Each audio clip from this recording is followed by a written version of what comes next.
জুলাই আন্দোলন, ছাত্র জনতার অভ্যুত্থান, হাসিনা সরকারের পতন, পলায়ন, অন্তর্বর্তী সরকার গঠন, সবকিছুর এক বছরের হিসাব নিকাশ শুরু করতে পারি এখন আমরা। এক বছর হতে আর দিন দুয়েক, তিনেক, চারেক বা পাঁচেকই বাকি। 24-এর বড় প্রাপ্তি অবশ্যই জনগণের ভোটাধিকার কেড়ে নিয়ে বছরের পর বছর ক্ষমতায় চেপে থাকা একটি সরকারের পতন। পতন তো বটেই, 5 আগস্ট পালিয়ে যাওয়ার পর আওয়ামী লীগ আর দেশের মাটিতে প্রকাশ্য হতে পারেনি। তারা বিতাড়িত হওয়ার পর দৃশ্যপটে আসেন অধ্যাপক ডক্টর মোহাম্মদ ইউনূস। তাকে প্রধান উপদেষ্টা করে গঠিত হয় অন্তর্বর্তী সরকার। তিনি ও তার পরিষদের বড় সাফল্য হিসাবে আমরা দেখতে পাচ্ছি, দেখানো হচ্ছে নানা কিছু। তার মধ্যে যেটা নিয়ে সবচেয়ে বেশি কথা হতে পারে সেটা হচ্ছে সবজির দাম কম। অবশ্য এর উল্টো পিঠে রয়েছে আলু, পেঁয়াজ, টমেটো চাষিরা নাকি নিঃস্ব হয়ে যাচ্ছেন, কেউ কেউ বলছেন। আবার অনেকে আমরা দেখতেও পাচ্ছি লোকসানে পড়ে ঋণে থাকা একাধিক কৃষকের আত্মহত্যার খবরও। তবে প্রধান উপদেষ্টা প্রেস উইংয়ের অতি সক্রিয়তার কারণে এসব খবর আড়ালে চলে যাচ্ছে। সামনে আসছে ডোনাল্ড ট্রাম্প, আমেরিকার প্রেসিডেন্ট। তিনি আমাদের উপর 35% টেরিফ আরোপ করেছিলেন। সেই 35% টেরিফ থেকে এখন টেরিফ নেমে এসেছে 20%-এ। সেটা সরকারের বড় সাফল্য হিসাবে বিবেচিত হচ্ছে। কিন্তু সরকারের বড় সাফল্যকে আমরা বড় সাফল্য বলতে পারতাম যদি এই নিয়ে সরকারের মধ্যে নানা ধরনের ঢাক ঢাক গুড়গুড় না থাকতো। সরকার কিন্তু এই আলোচনার জন্য, এই সাফল্যের জন্য সাবাসী দিচ্ছে এখন বাণিজ্য উপদেষ্টা থেকে, কিন্তু সেখানে অনেকদিন ধরে নিরাপত্তা উপদেষ্টাও ছিলেন। তিনি নাকি অনেক কথা বলেছেন এবং সেইটার মধ্যে নাকি নানা ধরনের গোপনীয়তাও ছিল। সেই গোপনীয়তার কারণে এবং গোপনীয়তা ভঙ্গ করার কারণে একজনের চাকরিও চলে গেছে। সেটা কেন গেছে, কিসের বিনিময়ে আমরা 35% থেকে 20% পেলাম, সেটা এখন অবশ্য আমরা জানতে পারছি না। প্রধান উপদেষ্টার প্রেস সচিব অবশ্য বলছেন কোনো ধরনের সামরিক চুক্তি তিনি করেন নাই। এখন তিনি তো আসলে অনেক জ্ঞানী মানুষ, তার কথা মানে মানে মানে একটা স্পিন ডক্টর বলে একটা কথা আছে, সেরকম একটা স্পিন ডক্টর। মানে উনি চুক্তি করেন নাই এ কথা হয়তো ঠিকও হইতে পারে, হয়তো উনি মেমোরান্ডাম অফ আন্ডারস্ট্যান্ডিং করছেন, হয়তো উনি এমন একটা কিছু করছেন যেটা চুক্তি ছাড়া অন্যরকম নাম দেওয়া হতে পারে, আমরা জানি না। তো ঠিক আছে, বেনিফিট অফ ডাউট হিসাবে আমরা ডক্টর ইউনূসকে কিছু পয়েন্ট দেই যে ডক্টর ইউনূস হচ্ছে 35% থেকে 20% কমাইতে পারছেন টেরিফ আমেরিকার বাজারে, তার জন্য আমাদের ব্যবসা বাণিজ্য বড় বিপদে পড়বে না, সেইটা কেউ কেউ দাবি করতেছেন। আপনি আমাদের ধন্যবাদ জানবেন ডক্টর মোহাম্মদ ইউনূস, আপনি আমাদের ধন্যবাদ জানবেন জনাব বাণিজ্য উপদেষ্টা জনাব বশির, এবং আপনি আমাদের ধন্যবাদ জানেন, কিন্তু আমাদেরকে একটু ভালো করে জানায়েন যে আসলে কিসের বিনিময়। আমি আবারও বলি, 35% থেকে যে 20%-এ আনলেন, কিসের বিনিময়, কোনো কিছু বিনিময় করতে হয়েছে কিনা সেটা একটু ভালো করে একটু জানায়। এবার আমরা দেখি যে সরকার প্রধান হিসাবে এই এক বছর আপনার কেমন ছিল প্রফেসর ডক্টর মোহাম্মদ ইউনূস, প্রিয় অধ্যাপক, প্রিয় স্যার, প্রিয় শান্তিতে নোবেল বিজয়ী। আমি দেখতে পাচ্ছি বা আমরা দেখতে পাচ্ছি ক্ষমতায় আসার পর ডক্টর মোহাম্মদ ইউনূসের গ্রামীণ প্রতিষ্ঠানগুলো বা তার সামাজিক ব্যবসার শাখা প্রশাখাগুলো যে উত্থান, তা নিয়ে অনেক অনেক গণমাধ্যম, সামাজিক মাধ্যম, কিন্তু পরিচিত গণমাধ্যমের মধ্যে নিউ এজ বিশেষ প্রতিবেদন প্রকাশ করেছে, যাকে তারা আমি বলছি কনফ্লিক্ট অফ ইন্টারেস্ট। একটু চোখ বোলান, এর মধ্যে রয়েছে গ্রামীণ ইউনিভার্সিটি অনুমোদন, গ্রামীণ এমপ্লয়মেন্ট সার্ভিসের জনশক্তি রপ্তানির লাইসেন্স পাওয়া, গ্রামীণ টেলিকমের ডিজিটাল ওয়ালেট চালুর অনুমতি। মনে হচ্ছে এগুলি কনফ্লিক্ট অফ ইন্টারেস্ট, মনে হচ্ছে এর একটাও মিথ্যা কথা, মনে হচ্ছে এর একটাও আমরা ডক্টর মোহাম্মদ ইউনূসকে পছন্দ করি না সেজন্য বলতেছি। আরেকটু সামনে যাই, গ্রামীণ ব্যাংকের আগামী 5 বছরের কর মৌকুফ করেছে অন্তর্বর্তী সরকার। গ্রামীণ ব্যাংকে সরকারের শেয়ার কমিয়ে 25% থেকে 10% করা হয়েছে। আগের সরকার থাকলে 666 কোটি টাকা কর দিতে হতো ডক্টর মোহাম্মদ ইউনূসকে। এটা ছিল আদালতের রায়। নিজে ক্ষমতা আসার পর আদালতের মাধ্যমেই অব্যাহতি পেয়েছেন রাতারাতি। এটা সত্যি যে যে সরকারটা চলে গেছে, যে সরকারটা পালায়ে গেছে, যে সরকারটা পতিত, সেই সরকার ডক্টর মোহাম্মদ ইউনূসকে মামলা দিয়ে নিপীড়ন করেছিল। কিন্তু তিনি নিজে ক্ষমতা আসার পর রাতারাতি যে মামলাগুলি থেকে অব্যাহতি নিলেন, সেটা আইন মেনে, নাকি সাবেক প্রধানমন্ত্রী শেখ হাসিনা সরকারের মতোই ক্ষমতায় এসে রাষ্ট্রপক্ষ হওয়ার সুবিধা নিয়ে সব প্রত্যাহার করিয়েছেন? অথচ নতুন বাংলাদেশ, নতুন বন্দোবস্তের উদাহরণ তৈরি করতে ডক্টর ইউনূস মামলায় লড়ার ঘোষণাও দিতে পারতেন। লড়াইয়ের পর জিতলে মামলাগুলো মিথ্যা, সেটা বেশি প্রমাণিত হতো। অনেকেই বলে থাকেন যে বিএনপি ক্ষমতা থাকলে বগুড়া, আওয়ামী লীগ ক্ষমতা থাকলে গোপালগঞ্জ, এরকম করে নাকি অন্তর্বর্তীকালীন সরকার ও চট্টগ্রাম। এই কথা কি আসলে ঠিক? অন্তর্বর্তীকালীন সময় কি চট্টগ্রাম গোপালগঞ্জের জায়গা বা বিএনপির সময়কার বগুড়ার জায়গা নিছে? আমরা তো জানি না তেমন কিছু, কিন্তু দু একটা খবরের দিকে আপনারা দৃষ্টি দেন। এই সরকারের যে উন্নয়ন বরাদ্দ, যে এডিপি, সেইটার অর্ধেকের বেশি এই বছর চট্টগ্রামের জন্য, অন্তত অর্ধেকের বেশি না হোক, অর্ধেকের বেশি চট্টগ্রামের জন্য। প্রথম 10 মাসে সেই এডিপির 1,12,000 কোটি টাকার ব্যয় অনুমোদন করা হয়েছে শুধুমাত্র চট্টগ্রামের জন্য। মানে 1,12,000 কোটি টাকা যে ব্যয় অনুমোদন করা হয়েছে, এই উন্নয়ন বরাদ্দের অর্ধেক ব্যয় হবে রাজধানী চট্টগ্রামের জন্য। এটা কি কোইন্সিডেন্স যে ডক্টর মোহাম্মদ ইউনূসের বাড়ি চট্টগ্রাম? সরকার গঠনের শুরু থেকেই ডক্টর মোহাম্মদ ইউনূসের বিরুদ্ধে স্বজনপ্রীতির একটা, আমি অভিযোগ বলবো না, এটা অভিযোগ না, এটা স্বজনপ্রীতি প্রশংসাও হইতে পারে যে আপনি আপনার স্বজনের জন্য ভালো, যে তার স্বজনের জন্য ভালো সে তো ভালোই। কিন্তু ডক্টর মোহাম্মদ ইউনূসের ব্যাপারগুলো আপনারা দেখেন, এটা কখনো আত্মীয় প্রীতি, কখনো গ্রামীণ ব্যাংক প্রীতি, কখনো চট্টগ্রাম প্রীতি। ডক্টর মোহাম্মদ ইউনূস স্বাস্থ্য উপদেষ্টা হিসেবে নিয়েছেন গ্রামীণ ব্যাংকের নূরজাহান বেগমকে, প্রধান উপদেষ্টার কার্যালয়ে এসডিজির মুখ্য সমন্বয় করেছেন ইউনূস সেন্টারের লামিয়া মুর্শেদকে, নিজের ভাতিজাকে নিয়োগ দিয়েছেন প্রধান উপদেষ্টার প্রেস উইংয়ে। ক্ষমতায় এসে প্রধান উপদেষ্টা শুরু থেকেই বলছেন ছাত্ররা তাকে ক্ষমতায় বসিয়েছেন, এটা জুলাই মিত্রদের বিভাজন উস্কে দিয়েছে। তিনি সমন্বয়কদের রাজনৈতিক দল গঠনে উৎসাহ দিয়েছেন, যার কারণে এনসিপিকে সরকারি দল কিংস পার্টি বলা আরো সহজ হয়েছে। যখনই তিনি মনে করেছেন যে না তিনি আর কি বলে জানি আর ক্ষমতায় থাকবেন না, তখন তিনি ডেকে বলছেন এনসিপিকে। যখন তিনি বলছেন যে না তার রাজনৈতিক দলগুলির সাথে কথা বলা দরকার, প্রথমে তিনি মাত্র 4 জনের সঙ্গে কথা বলবেন, সেই 4টি পার্টির মধ্যে যে পার্টিটি এখনো অনুমোদন পায় না সেই এনসিপিকে ডাকা হয়েছে। এই জুলাই আন্দোলনের master mind, meticulous design, reset button এসব বলে ডক্টর ইউনূস মূলত ষড়যন্ত্র তথ্যকে উস্কে দিয়েছেন পতিত রেজিমের লোকজনের কাছে। এইটার ফল আমরা আজকে দেখতে পাচ্ছি। আজকে আমরা দেখতে পাচ্ছি কখনো নাহিদ বনাম সাদিক কায়ুম, কখনো আসিফ বনাম আর্মি, কখনো উমুক বনাম তুমুক, এগুলি একজনের বিরুদ্ধে।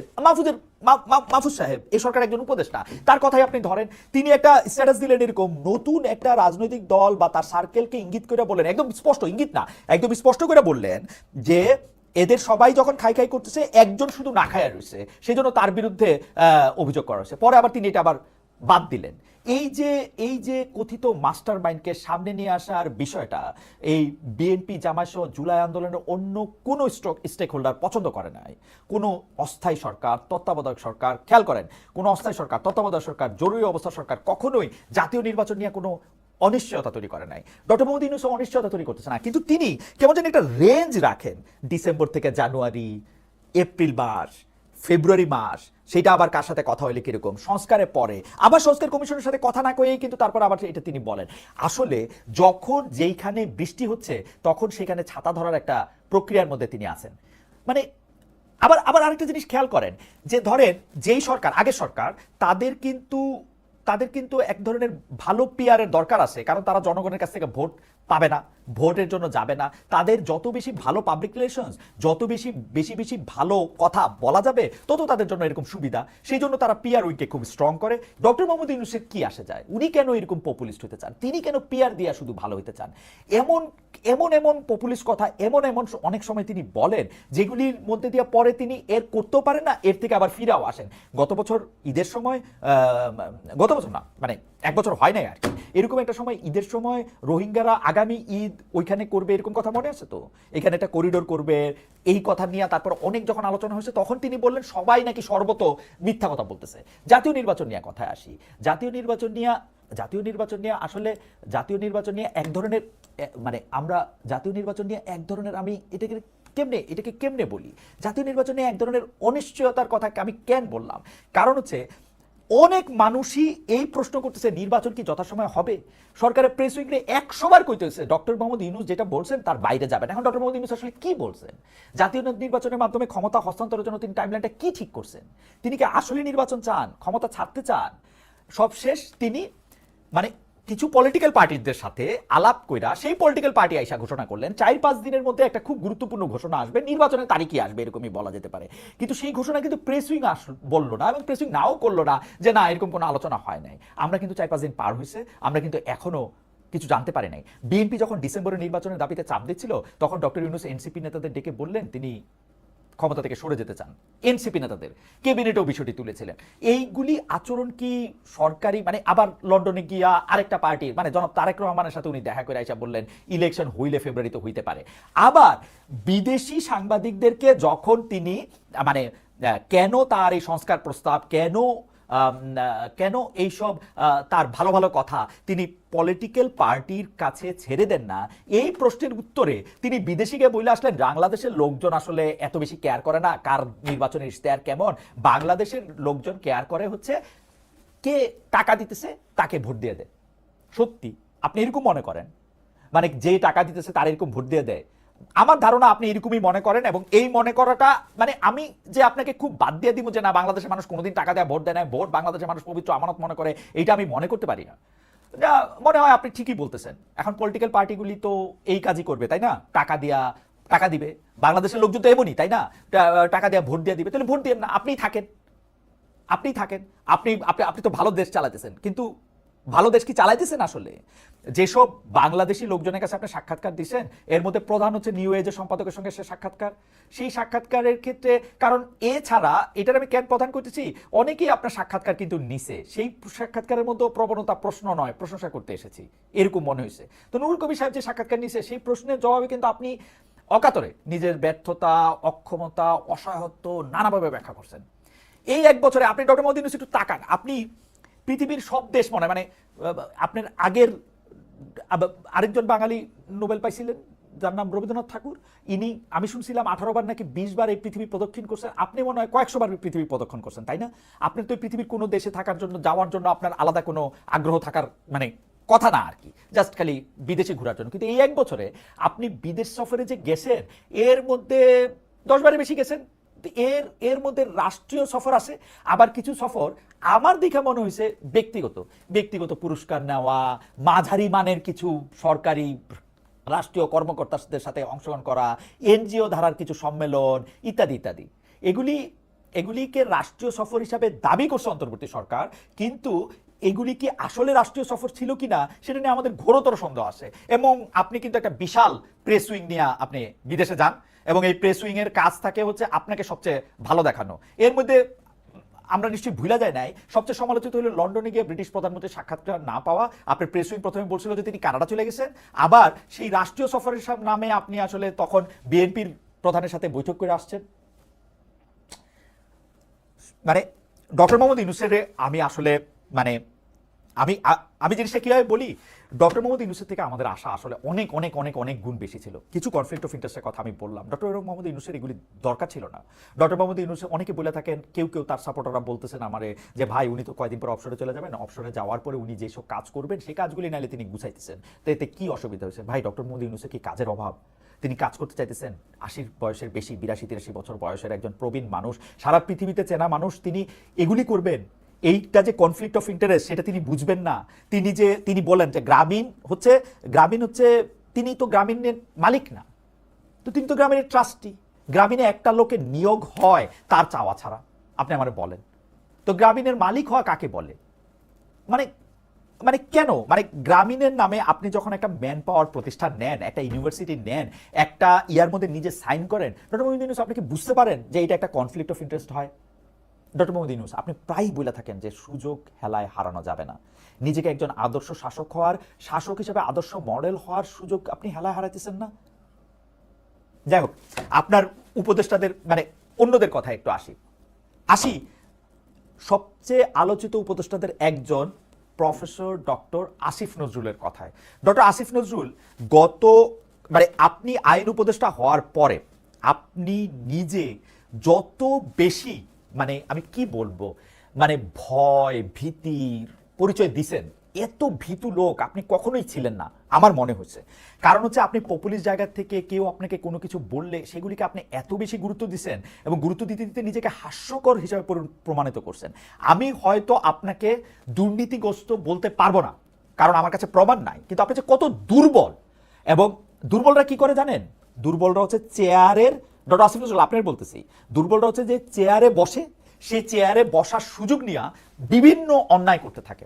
উদাহরণ দিই, আমি বিচারকদের সম্পর্কে বিচারাঙ্গনে আপনি কি করতেছেন সেটার আমি কিছু উদাহরণ দিই।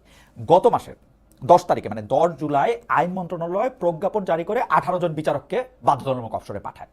তাদের বাধ্যতামূলক অবসর দেওয়া হয়েছে সরকারি কর্মচারী অধ্যাদেশ 2018-র 45 ধারা অনুযায়ী। অথচ আইনটির 3 ধারায় স্পষ্ট বলা আছে এই আইনটি বিচারকদের ক্ষেত্রে প্রযোজ্য হবে না। প্রফেসর আসিফ নজরুল আপনি শুনতে পাচ্ছেন? আপনার এই আইন বিচারকদের ক্ষেত্রে প্রযোজ্য হবে না। আইনটা আবার পড়েন, দেখবেন ওখানে লেখা আছে এই আইনটি বিচারকদের ক্ষেত্রে প্রযোজ্য হবে না। তো যে আইন বিচারকদের জন্য প্রযোজ্যই নয়, এই আইন অনুযায়ী আপনি বিচারকদের চাকরি নট করে দিচ্ছেন কিভাবে? আদেশে বলা হয়েছে জনস্বার্থে তাদেরকে বাধ্যতামূলক অবসর দিয়েছেন, কিন্তু অনুমান করা যায় এই বিচারকেরা আওয়ামীপন্থী বা তারা আওয়ামী লীগ সরকার আমলে স্বাধীনভাবে কাজ করেননি, এই অপরাধে তাদেরকে চাকরি থেকে সরিয়ে দেওয়া আছে, তাই না? আপনি যে তাদের সম্পূর্ণ গায়ের জোরে চাকরিটা নট করে দিয়া এটা প্রমাণ করলেন না যে বিচারকরা স্বাধীন নয়? এটা প্রমাণ করলেন না যে বড় সরকার চাইলে যে কোনো বিচারককে যখন তখন চাকরি থেকে অপসারণ করতে পারে? যাদের স্বাধীনতাই নাই তাদেরকে আপনি শাস্তি দিতেছেন স্বাধীনভাবে কাজ না করার অপরাধে। এটা কেমন কথা?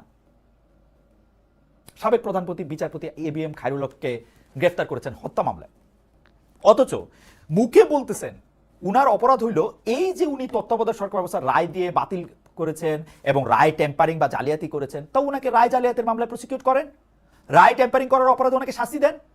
তা না করে আপনারা তাকে গ্রেফতার করলেন মার্ডার কেসে, যেটা আমরা সবাই জানি যে একটা মিথ্যা মামলা। রায় টেম্পারিং করা অপরাধ, কিন্তু মিথ্যা মামলায় কাউকে গ্রেফতার করা, মিথ্যা মামলায় সাজা খাটানো অপরাধ না? সেই অপরাধ আপনি এখনো করতেছেন না। শুধু বিচারপতি খায়রুল হক কেন, অনেককেই আপনারা গ্রেফতার করতেছেন মার্ডার কেসে, হাজার হাজার নিরীহ মানুষকেও আপনারা গ্রেফতার করতেছেন মিথ্যা মামলায়, যার বিরুদ্ধে অভিযোগ দুর্নীতির তাকেও গ্রেফতার করতেছেন মার্ডার কেসে, বেশিরভাগ ক্ষেত্রে মিথ্যা মার্ডার কেসে অথবা সবগুলি ক্ষেত্রে মিথ্যা মার্ডার কেসে। আইন উপদেষ্টা ডক্টর মোহাম্মদ আসিফ নজরুল, আপনাকে বলতেছি, গতকালও সাংবাদিকদের আপনি বললেন আপনার সুন্দর বাচনভঙ্গি দিয়ে, সুন্দর শব্দচয়ন দিয়ে, যে এই সরকারের প্রধান দুইটা ব্যর্থতা, এক হচ্ছে মব নিয়ন্ত্রণ করতে না পারা, দুই হচ্ছে মিথ্যা মামলা নিয়ন্ত্রণ করতে না পারা। তো এই মিথ্যা মামলা নিয়ন্ত্রণ করা তো আপনার দায়িত্ব ছিল। আপনি যতই বলেন যে মামলা বা থানা পুলিশ স্বরাষ্ট্র মন্ত্রণালয়ের অধীন, কিন্তু আপনি তো আইন উপদেষ্টা, কি আইনি উপদেশ দিলেন আপনি সরকারকে? বিচারপতি খায়রুল হককে মিথ্যা মার্ডার কেসে গ্রেফতার দেখানো যাবে না, এই উপদেশ কি আপনি দিয়েছিলেন স্বরাষ্ট্র মন্ত্রণালয়কে? নাকি উনি যে রায় টেম্পার করছেন এইটা যদি আপনার আদালতে গিয়ে ফাইট করতে হইতো, তাহলে আপনাকে যে পরিমাণ কাজ করতে হইতো, আপনার যে পরিমাণ এক্সপার্টিস থাকতে হইতো, সেটা আপনার নাই, ঠিক না? বা আপনি সেই পথ দিয়ে হাঁটেন নাই। উনি যে অপরাধ করছেন, যেটা আপনি বলতেছেন আমরা দেখতেছি, সেই অপরাধে ওনার বিচার হোক। এটা যদি ওনার অপরাধ হয়, আপনার আইন কর্মকর্তারা সেইটা নিয়ে ফাইল তৈরি করুক। কিন্তু আপনি দেখেন আপনার আইন কর্মকর্তারা, আপনার পাবলিক প্রসিকিউটররা তো আপনার আইন মন্ত্রণালয়ের লোক, তাই না? তারা কিন্তু বিপুল উৎসাহে আদালতে গিয়া মিথ্যা মামলাগুলিতে আদালতে রিমান্ড প্রার্থনা করতেছেন, জামিনের বিরোধিতা করতেছেন। এগুলি আপনার মন্ত্রণালয়ের কাজ না? তারা গিয়ে বলতেছেন না যে হ্যাঁ ABM খায়রুল হক মার্ডার করছে, অমুক মার্ডার করছে? যদি আপনারা মুখে বলতেছেন যে এগুলি মানে এই মিথ্যা মামলা, মব, এগুলি আপনার সরকারের সবচেয়ে বড় ব্যর্থতা। সবচেয়ে, আবার বলি, সম্পূর্ণ বেআইনিভাবে 18 জন বিচারককে বাধ্যতামূলক অবসর দিয়া, চাকরি নট করে দিয়া, কিরকম ভয়ের আবহাওয়া আপনি তৈরি করছেন বিচারকদের মধ্যে, আপনার কোনো আইডিয়া আছে? সব বিচারক এখন এমন ভয়ে আছে যে যে কোনো সময় যে কারো চাকরি নট হয়ে যেতে পারে। ভাই, সবাই তো আপনার মতো এরকম না যে চাকরি আজকে নট হয়ে গেলে কালকে গিয়া অন্য কিছু করে করতে পারবে। কারো এরকম ইচ্ছা নাও থাকতে পারে, কারো এরকম NGO করা, কোনো রকম বিশ্ববিদ্যালয় অধ্যাপনা করা, এগুলি তো নাও তার থাকতে পারে। তো এই ভয় নিয়ে এই কোনো বিচারক স্বাধীনভাবে কাজ করতে পারে? কোনো একটা মিথ্যা মামলা তো নেই বিচার করতে পারবে? আপনি দেখেন উচ্চ আদালতে, একটু আপনি খেয়াল করে দেখেন, উচ্চ আদালতে বিচারক নিয়োগ সংক্রান্ত একটা অধ্যাদেশ আপনারা জারি করেছেন। সেই অধ্যাদেশের আওতায় উচ্চ আদালতের বিচারক বাছাই করার জন্য একটা কমিটিও গঠন করে দিয়েছেন। পত্রিকার খবরে পড়ে জানলাম যে বিচারক নিয়োগের জন্য 53 জন আগ্রহী প্রার্থীর ইন্টারভিউ নিয়েছে বাছাই কমিটি। 300 জনের বেশি আবেদন করেছিল, তার মধ্যে থেকে শর্টলিস্ট করা হয়েছে 53 জন। কোন ক্রাইটেরিয়নে, কোন যোগ্যতার ভিত্তিতে তাদের শর্টলিস্ট করা হইলো আমরা তো জানতে চাই। আমরা কিন্তু শুনতে পাইতেছি, আপনিও যদি আপনার কানটা আগের মতো খোলা থাকতো তাহলে আপনিও কিন্তু শুনতে পাইতেন যে যোগ্যতর অধিক কোয়ালিফাইড বাই সিনিয়রদের বাদ দিয়ে সম্পূর্ণ সাবজেক্টিভ স্যাটিসফ্যাকশনের ভিত্তিতে শর্টলিস্ট করা হয়েছে। পুরো প্রক্রিয়াটার ভিতরে স্বচ্ছতা তো কোথাও নাই। আমরা সেই আগের তিমিরেই আছি বলে মনে হচ্ছে। বিচারাঙ্গনের অবস্থাটা হচ্ছে এরকম। আর বাকি কথাগুলি আমি আপনারে না বললাম জনাব আসিফ নজরুল, আপনি আমার খুব প্রিয়, আপনি আমার সাংবাদিকতাতেও আপনি অনেকদিন বা বেশ কিছু গুরুত্বপূর্ণ কাজের জন্য আপনি স্মরণীয় হয়ে থাকবেন। কিন্তু আপনার এই সময়টা, এই যে 1 বছরের কাছাকাছি সময়টা, আপনি আবার একটু রিভিজিট করেন। যদি আপনি কিছু নম্বর দিয়ে আপনি দেখেন তো বিচার বিভাগটা আপনি কি করছেন, কি করতে চাইছেন বা কি করছেন, একটু দেখেন, হ্যাঁ প্লিজ। এবার আসি এই সময় সবচেয়ে মানে দাপট বেশি উপদেষ্টা আরেক আসিফ, জনাব আসিফ মোহাম্মদ সজীব ভুঁইয়ার কথায়। জুলাই আন্দোলনের জীবনে মায়া ত্যাগ করে ফ্রন্ট লাইনে ছিলেন, নেতৃত্ব দিয়েছেন আসিফ মোহাম্মদ সজীব ভুঁইয়া। তার নেতৃত্বের কথা সবাই, মানে যারা যারা তার সঙ্গে ছিলেন তারা সবাই স্বীকার করেন। তারা বলেন যে তার একটা মানে তার একটা দৃঢ় ভূমিকা সেই সময়ের জন্য, তার নেতৃত্বের কথা সবাই বলেন। সমন্বয়ক হিসেবে, ছাত্র প্রতিনিধি হিসেবে তিনি ক্যাবিনেটে আছেন। স্থানীয় সরকার, পল্লী উন্নয়ন ও সমবায় মন্ত্রণালয় এবং যুব ক্রীড়া মন্ত্রণালয়ের মধ্যে গুরুত্বপূর্ণ দপ্তর পেয়েছেন। সেই হিসাবে সবচেয়ে দাপুটে উপদেষ্টাও বটে, আবার কাজে কর্মেও দাপুটের পরিচয় দিচ্ছেন। তার বিরোধিতার কারণেই আদালতের রায় পেয়েও বড় রকম চাপ প্রয়োগ করেও দক্ষিণ ঢাকার মেয়র হিসেবে শপথ নিতে পারেন ইশরাক হোসেন। আসিফের মধ্যে কেউ কেউ পলাতক ওবায়দুল কাদেরের ছায়া দেখতে পান। পোস্ট দিয়ে ছবি তোলার চর্চা আছে, তবে কাদেরের চেয়ে কিছুটা কম। তবে হেলিকপ্টার কাণ্ডে আবার কাদেরকে ছাড়িয়ে গেছেন বলে কেউ কেউ বলছেন। গেল শীতকালে আসিফ 6 দিনে 28 বার হেলিকপ্টার চড়েছেন, যার মধ্যে উত্তরবঙ্গে শীত বস্ত্র বিতরণ ও উন্নয়ন কাজ পরিদর্শনের ব্যাপার স্যাপারগুলি ছিল। স্থানীয় সরকার উপদেষ্টা রাজনীতির মধ্যে পলিটিক্স করে বেড়াচ্ছেন ক্ষমতা থেকে, ইয়েস, রাজনীতির মধ্যে তিনি পলিটিক্স করে বেড়াচ্ছেন। ক্রিকেট মাঠে গেলে তার নামে মিছিল হয়, সেটা আন্তর্জাতিক খেলা হোক কিংবা হোক বিপিএল। বিতর্কিত করে বিসিবি থেকে ফারুক আহমেদকে তাড়াতে যে তার ভূমিকা আছে সেটা দিনে দিনে স্পষ্ট হচ্ছে, কারণ তিনি ক্রিকেটের প্রভাবটা ধরে রাখতে চান। নানা বিতর্ক থাকলেও ফারুকের মধ্যে স্বাধীনচেতা মনোভাব ছিল, সেটা হয়তো আসিফের ভালো লাগেনি। আসিফ ফেসবুক পোস্ট দিয়ে কখনো মবকে উৎসাহ দিচ্ছেন, কখনো এনসিপির কর্মসূচি জমাতে পরোক্ষ ভূমিকা রাখতে চাইছেন, কখনো বিএনপির নিন্দামন্দ করছেন, কখনো হাসনাত কখনো আসিফ মাহমুদ সজীব ভুঁইয়া আসলে সরকারে আছেন না এনসিপিতে আছেন সেটা অনেক সময় তিনি আলাদা করতে পারেন না। তিনি আলাদা করতে পারেন কিনা পারেন জানি না, আমরা আলাদা করতে পারি না। হাসনাত আব্দুল্লাহ আরেকজন সমন্বয়ক, এনসিপির শীর্ষ নেতাদের একজন, যখন সেনাপ্রধান ওয়াকার সাহেবের সমালোচনা করেন তখন বলা যায় সিন্ডিকেট করে আসিফ ভিডিও বক্তব্য পোস্ট করেছেন, যেখানে সেনাপ্রধান ও প্রধান উপদেষ্টার মধ্যে গ্যাঞ্জাম লাগানোর উপাদানই মুখ্য ছিল। সেনাপ্রধান নাকি ডক্টর ইউনূসকে সরকার প্রধান হিসেবে মানতে চাননি। আমি আমি আমি অনেক উপদেষ্টাকে, একাধিক উপদেষ্টাকে জানতে চেয়েছিলাম যে উনি যে এই কথা বললেন এটাকে আপনারা শুনেছেন, এটা যে উনি বললেন এটাকে আপনারা তার কাছে জানতে চেয়েছেন যে এটা কেমনে উনি বললেন, এটা বলা ঠিক আছে কিনা, আপনারা উৎসাহ দিয়েছেন তাকে। আর্মির সুযোগ সুবিধার বিষয়ে মানুষের ক্ষোভ আছে, কিন্তু কোনো কোনো উপদেষ্টার প্রকাশ্যে জড়িয়ে পড়া মানুষ ভালো চোখে দেখে নাই। এটা একটা ফাংশনাল গভর্নমেন্ট হইতে পারে না যে আপনি তার সাথে একটা এটা সংকট সৃষ্টি করবেন। জুলাইয়ের মাঝামাঝি এনসিপি গোপালগঞ্জ সফরের সময় আসিফ নৌকা প্রতীক নিয়ে নির্বাচন কমিশনকে আক্রমণ করেছেন। একটা স্বরাষ্ট্র উপদেষ্টার সঙ্গে তিনি একটা কন্ট্রোল রুমে বসে থেকে সরাসরি এটা পর্যবেক্ষণ করেছেন। কেউ কেউ বলেছেন জুস খেতে খেতে তিনি দেখেছেন। তো সেখানে গোলাগুলি হয়েছে, মানুষ মারা গেছে। তো সেইটার দায় তার উপর পড়ে না? তিনি কি তাদের বলছিলেন গুলি করতে, নাকি বলছিলেন গুলি না করতে? তিনি কি তাদের কি বলছিলেন আসলে? কেন তিনি ওখানে মনিটর করার জন্য তিনি ওইখানে গিয়ে বসছিলেন? উনি নিজে সরকারে আসেন, খেয়াল করেন, নিজে সরকারে থাইকা মিটফোর্ড হত্যাকাণ্ডকে তিনি প্রস্তুত যুগ বলে বিএনপিকে গালি দিচ্ছেন। ভালো, দেশের প্রতিটা হত্যাকাণ্ডের দায় দায়িত্ব যে সরকারের, সেটা কি তিনি জানেন? জনাব আসিফ মাহমুদ সজীব ভুঁইয়া, তিনি কি এটা জানেন? কোথায় দুঃখ লাগে জানেন? আপনার আর আমার, জনাব আসিফ মাহমুদ সজীব ভুঁইয়া, আপনার আর আমার কয়েকদিন আগে এটা যাই না, আপনিও একটু পুলকিত হয়েছেন বলে আমি শুনছি, আমিও একটু, আমার ভালো লাগছে যে আপনার আর আমার বাবা দাদা একই জায়গা থেকে আসছেন। সেই একই জায়গাতে আপনি ইলেকশন করবেন বললেন, যান, আপনি কি এটা ঠিক কাজ হবে? আজকে আপনি উপদেষ্টা আছেন, আগামীকাল ইলেকশনের তফসিল ঘোষণা পরে আপনি উপদেষ্টা পদ ছাইড়া দিয়ে গিয়া সেখানে ইলেকশন করতে গেলেন, বললেন এখন আর আমি উপদেষ্টা নাই, সেটা খুব ভালো কাজ হবে? আপনি কি জানেন জনাব ওবায়দুল কাদেরের দাপটে তার ভাই যেমন ক্ষমতাধর হয়েছিলেন, সেই প্রবণতা সম্ভবত আপনার বাবার উপরেও ভর করেছে? আপনি কি জানেন যে জনাব বিল্লাল হোসেন কুমিল্লার মুরাদনগরে যে অনেকটা অঘোষিত এমপির মতো বা এমপির চেয়ে বেশি ক্ষমতাধর, সেটা এখন স্পষ্ট? আপনি আপনি আপনি বলছেন যে এটা একটা অজান্তে হয়েছে, তাই না?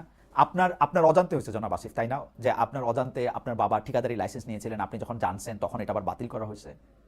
আপনি এরকম আরেকটা গুরুতর অভিযোগ আসছে যে আপনার বাবা মবের মাধ্যমে তিনটা যে হত্যাকাণ্ড হয়েছে তার হোতাদের অনেকটা রক্ষাকর্তা। আপনি অবশ্য বলছেন যে ওই টিভিটা তো আসলে ইশাক সাহেবের, তো ইশাক সাহেবের টিভি দেখে আপনার বিরুদ্ধে এগুলো আপনি বলেন নাই, আপনার ঘনিষ্ঠজনেরা বলছে, সেই জন্য এরকম কথাবার্তা ছড়ানো হতেছে। আপনি এগুলিকে ষড়যন্ত্র বলে উড়াই দিচ্ছেন।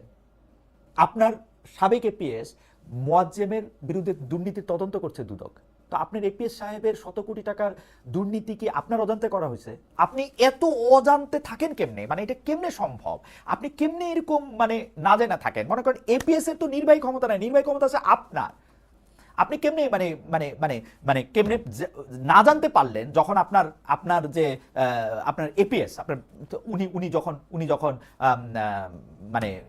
দুর্নীতি করেন? দেখেন, আপনি একটা উপদেষ্টা, আপনার কি হয়, আপনার কিন্তু সরকারি নিরাপত্তার উপর কোনো ভরসা নাই। তো ভরসা যে নাই, তার জন্য আপনি অস্ত্রের লাইসেন্স নিছেন, সেই অস্ত্রের ম্যাগাজিন আবার ভুল কইরা বিদেশে যাওয়ার সময় আবার নিয়ে যান। দেশের বিমানবন্দরে ধরা পড়ায় দেশের ইজ্জতটা বাড়ছে, বিদেশে ধরা পড়লে এই দেশে আর ঢুকতে পারতেন কিনা কেউ কেউ বলছে। কিন্তু আপনি কি প্রতিক্রিয়া জানালেন যে ম্যাগাজিন বিষয়ক ভিডিও কেমনে সাংবাদিকদের হাতে গেল? এটা নিয়ে আপনার খুব আপত্তি হইল, আপনার প্রধান আপত্তি হইল আপনি একটু অল্প কইরা মোলায়েম একটু সরি বললেন, কিন্তু আপনার প্রধান আপত্তি হইল এটা সাংবাদিকদের কাছে গেল কেমনে। মানে আপনি খেয়াল করেন, আপনার ভয়ে কিছু মিডিয়া আপনার ওই যে বন্দুকের ম্যাগাজিন বিষয়ক প্রতিবেদন কিন্তু তখন প্রত্যাহারও করছে।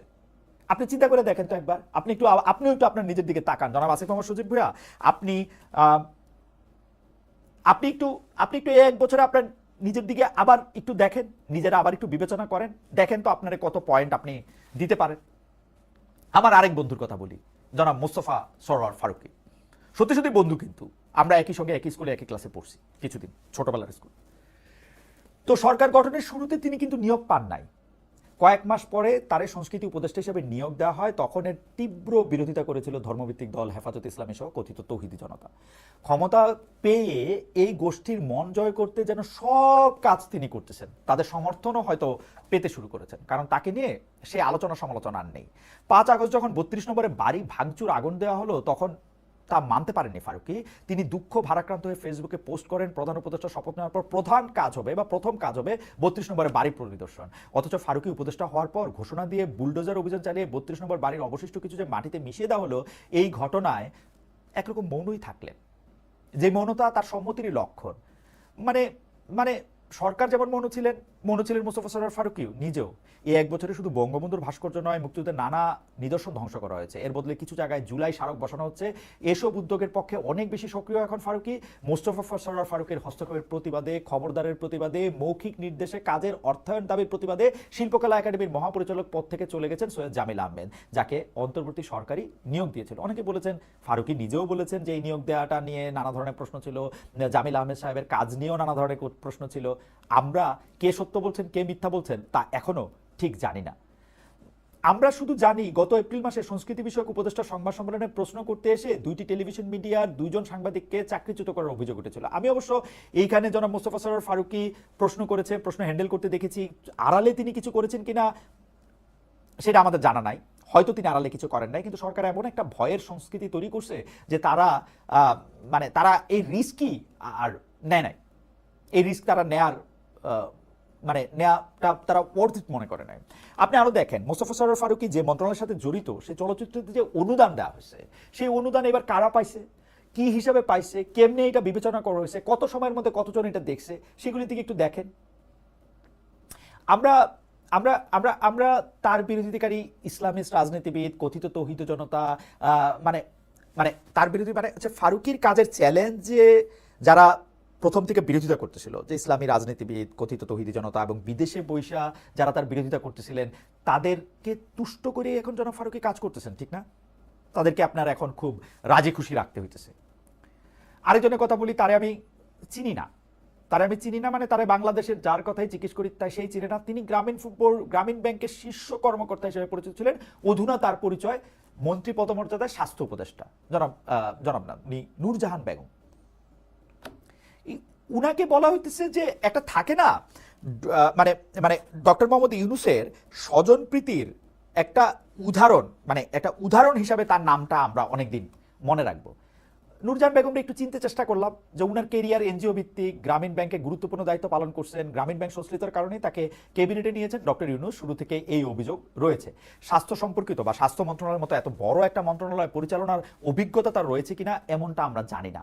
সম্প্রতি এনসিপি নেতা জনাব হাসনাত আব্দুল্লাহ এসব সমালোচনা করে নূরজাহান বেগমের পদত্যাগ দাবি করেছেন। স্বাস্থ্যখাত দেশের বড় অরাজকতার জায়গা হলেও সেখানে সংস্কারের কোনো উদ্যোগ দেখা যাচ্ছে না, সব চলছে আগের সিস্টেমেই। স্বাস্থ্য উপদেষ্টা নূরজাহান বেগমের সাবেক পিও তুহিন ফারাবি এবং বর্তমান পিও মাহমুদুল হাসানের বিরুদ্ধে ক্ষমতার অপব্যবহার, তদবির বাণিজ্য, চাঁদাবাজি, টেন্ডার বাণিজ্য সহ নানাবিধ দুর্নীতি ও অনিয়মের মাধ্যমে শত শত কোটি টাকার অবৈধ সম্পদ অর্জনের অভিযোগ অনুসন্ধান করছে দুদক। স্বাস্থ্য মন্ত্রণালয় জুলাই আন্দোলনের হত্যাকাণ্ডের সংখ্যা চূড়ান্ত করতে পারেনি এখন পর্যন্ত। সবশেষ তথ্য অনুযায়ী গণ অভ্যুত্থানে 864 জন মারা গেছে। আহতদের চিকিৎসা নিয়ে নানা নৈরাজ্য হচ্ছে। এই 864 জনেরটাও আমি মন থেকে বললাম। সর্বশেষ তারা মানে কি তথ্য দিয়েছেন, সেটা কি আপডেট করেছেন, সেটা মানে আমার কাছে সর্বশেষ তথ্য অনুযায়ী তারা সেটা এখনো আপডেট করেন নাই। আহতদের চিকিৎসা নিয়ে নানা নৈরাজ্য আছে।